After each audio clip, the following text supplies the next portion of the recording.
Kyoto is one of the most stunning cities in the world today. Throughout the city, a visitor can truly feel like there is a link between the current age and a bygone era. From the 2,000 and more temples scattered throughout the city to the beautiful mountains that protect it, there is almost as much to do as in Tokyo. However, I find that Kyoto is a more impactful city overall, and is a must-see in Japan, but a shorter 2 to 3 day journey would suffice. In this guide, I'll cover some of the history of the city and discuss my favorite activities to undertake when exploring Kyoto. While not the first capital of Japan, the region around Nara takes that claim. Kyoto was the foremost capital throughout Japanese history until the Meiji period in the 19th century. Therefore, Kyoto was the capital of the Japanese nation for over 1,000 years, from 794 until 1869. Over this vast time frame, Kyoto continually saw new shrines and temples develop in the area. Although growth of the population did not rise as fast as the plains of the Osaka region. The area was predominantly a cultural and political hub, with a lack of industry and agriculture keeping the population of the city below 400,000, even by the time the capital moved to Tokyo. Even now, the city is in the lower half of the top 10 largest cities in Japan by population, with about 1.5 million as of 2021.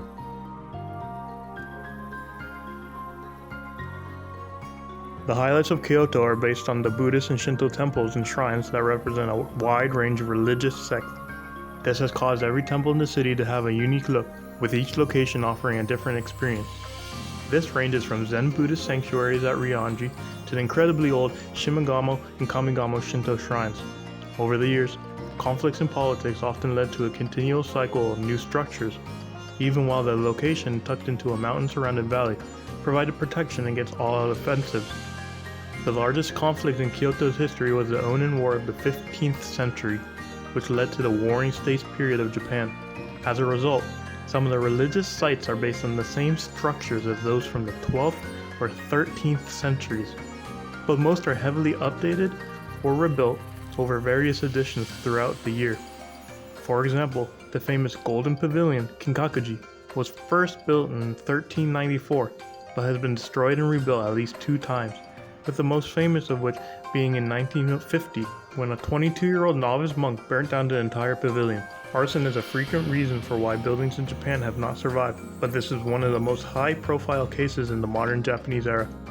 During the Meiji period, the city saw some hardship as its location was not as strong as Tokyo or Osaka, but Kyoto was able to develop strong infrastructure to maintain its status as the 3rd main city of Japan.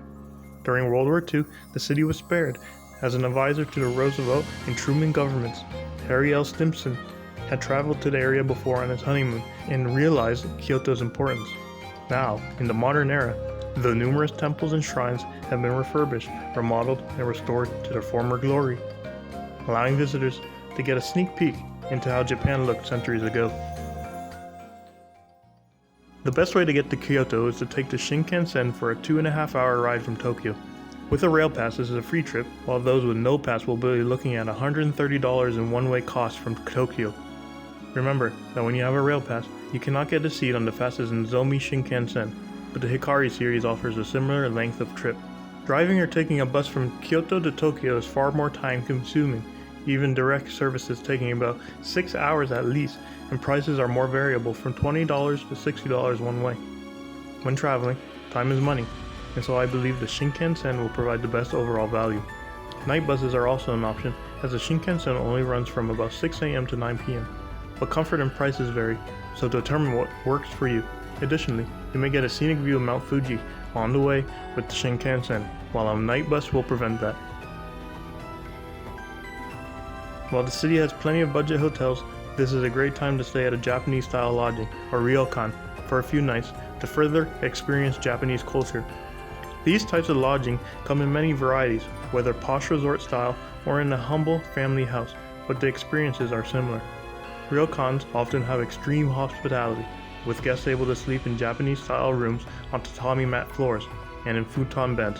When combined with the adventures in 100-year-old temples during the day, the Kyoto experience is heightened. However, if you are a budget traveler like me, I would just recommend staying in a Smile Hotel or similar named most nights, and use the extra money to visit excellent restaurants and sightsee. Throughout the city, you will find a wide range of eateries, and the quality is second to none. I believe 1 or 2 days can provide a full experience of Kyoto. To do this easily, buy a city bus pass for about $8 or 900 yen to be able to take unlimited bus rides around the city.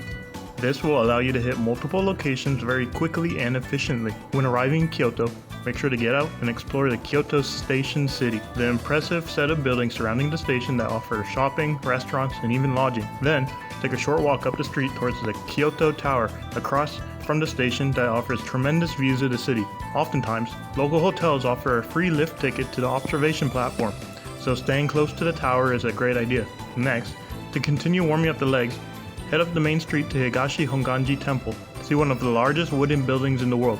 As the main temple of a sect of Shin or True Pure Land Buddhism, Higashi Honganji offers an impressive introduction to Kyoto temples. Outside the main entrance of the temple, you can hop on a wide range of buses that interconnect the city. We took the 101 bus to head over to Kinkakuji early in the morning to see the stunning temple before the large daytime crowds arrived. Kinkakuji, translated as the Temple of the Golden Pavilion, is a Zen Buddhist temple that stands as a symbol of purity, and the gold is meant to cleanse the soul when visiting the site in order to head towards enlightenment. As it stands, it is in my opinion one of the most impressive buildings in all of Japan, second only maybe to the other Golden Hall, Konjiki-do of Chusonji Temple in Hiraizumi. Make sure to check out my video on that as well. After enjoying Kinkakuji's splendor, it is just a few minutes walk down the road to the must-see Ryoanji Temple, a leading example of the Kare Sansui or dry landscape style of Zen Buddhist temple. Dating from the end of the 15th century, the subtle design of Ryoanji is meant to represent a form of abstract art, with 2 main boulders representing tiger cubs crossing a river. Taking a moment to sit in the hojo or viewing platform will allow for some thoughtful meditation and will relieve some stress and exhaustion during your travels. After Ryoanji is yet again another short walk down the road to the 3rd major temple in this area, Ninnaji. The large grounds of the temple offer a glimpse into historic Kyoto, as this temple was founded in the 9th century, although most of the temple dates back to 17th century rebuilding. Also, this may be your first chance to view an iconic pagoda vista that is so often given as travel propaganda for Japan. It is truly a remarkable piece of architectural skill and well worth the numerous recommendations. To end the day, make sure to make your way over to the Arashiyama area in the shade of the mountains, with the numerous pedestrian streets with food and shopping, Kamiyama Park with the famous bamboo forest and the river gorge views, and the Tenryuji Temple with its stunning garden. With a wealth of activities to do, it may seem overwhelming. Instead, you can head over to a nice secret spot I found to enjoy across the river, where you can relax and enjoy views of the city in the evening.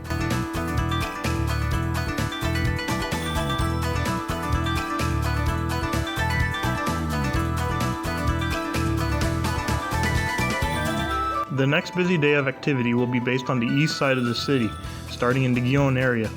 This district is the traditional entertainment district of art, music, and theater. Further, it is where many geisha or geikyo, as they're known in Kyoto, used to tend their craft in years prior.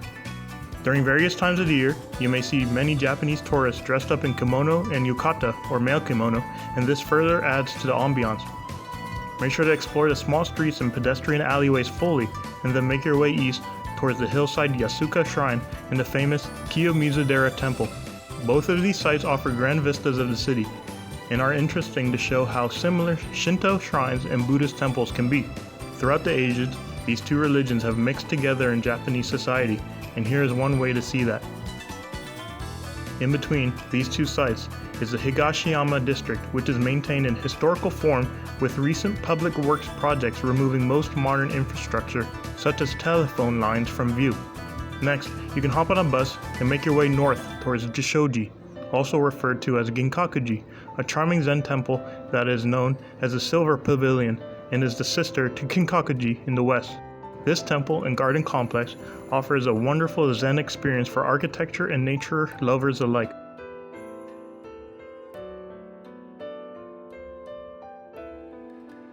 On the way, make sure to stop by Heian Shrine, an example of a modern Shinto temple design that is meant to celebrate the 1100th anniversary of the city. Burnt down in 1976, the current building dates from 3 years later. Lastly, Head up to Kamigamo to see the first Shinto shrines of the city, which has recently undergone numerous renovations to the historical buildings and offers a refreshed view of one of the founding points of Kyoto. As you wrap up your time in the city, remember, there are dozens of other main temples and shrines to see. However, I believe I covered the most iconic and important things to see in the city center, but in a way that is easy to get to by bus. And for a quick trip, I would recommend these names I have covered so far. 2 to 3 fast-paced days will cover this itinerary, but for those who enjoy the city, a full week would be highly immersive. Although, it is also important to consider whether you purchase a JR pass, as they are not as useful as in Tokyo. There is no Yamanote line. The JR lines in Kyoto cover a small area of the city, and so, typically I would visit Kyoto as a pass-through city in between Tokyo and southern Japan and back. In particular, we linked Kyoto to a trip between Kanazawa and Nara, and I recommend considering these 3 cities as a week trip in Japan.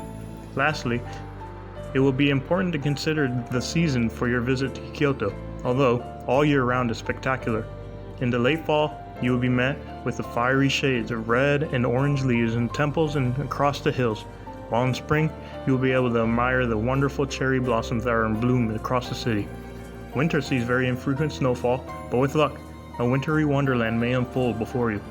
However, just making it to Kyoto, no matter the season, will already be one of the best trips of a lifetime.